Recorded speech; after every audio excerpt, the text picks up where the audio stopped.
Improve করেছে, ভালো কথা বললেন। এবং আমি এক্স এমপি অর্জুন সিং আমরা মিট করলাম। এখানকার ট্রিটমেন্ট খুবই ভালো, স্যাটিসফ্যাক্টরি। আর অভিজিৎবাবু নিজেও আমাকে বললেন যে তিনি 60%, মানে ওনার একটা ক্যালকুলেশন যে উনি অনেকটা ইমপ্রুভ করেছেন, ভালো কথা বললেন। আর ওনার কিছু রোগ তো পার্মানেন্টলি আছে, ইনসুলিন নেন, সুগারের প্রবলেম তো আছেই। বাকিটা তো ডাক্তারবাবুরা দেখছেন। আজকে ওনার সিটি স্ক্যানও করবেন। ইতিমধ্যে প্রধানমন্ত্রীর দপ্তর থেকে ওনার স্বাস্থ্যের খোঁজ নেওয়া হয়েছে। আর ওম বিড়লা লোকসভার স্পিকার, তিনি ওনার ভাইপোর সঙ্গেও ফোনে কথা বলেছেন।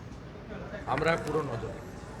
আর ডাক্তারবাবুরা উডল্যান্ডসে যেভাবে সাপোর্ট দিচ্ছেন, ট্রিটমেন্ট দিচ্ছেন, বোর্ড বসিয়েছেন, পেশেন্টও হ্যাপি, পেশেন্ট বাড়ির লোকরাও হ্যাপি। আমরা যারা ওনার শুভানুধ্যায়ী, তা আমরাও ইনিশিয়ালি হ্যাপি।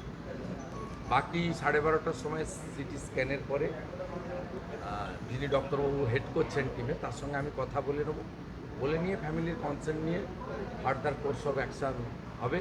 আমি আশা করব যে উনি কয়েক সপ্তাহ রেস্ট নিয়ে ঠিকঠাক হয়ে পার্লামেন্টের যে মনসুন সেশন তাতে জয়েন করতে পারবেন।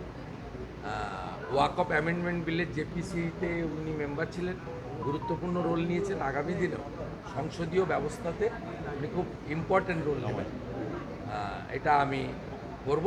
আর আমরা ভারতীয় সনাতনী, আমরা ভগবানের কাছে, মা কালীর কাছে প্রার্থনা করব ওনার দ্রুত আরোগ্য এবং সুস্থতা এবং স্বাভাবিক কাজকর্মে ফিরে আসে। দাদা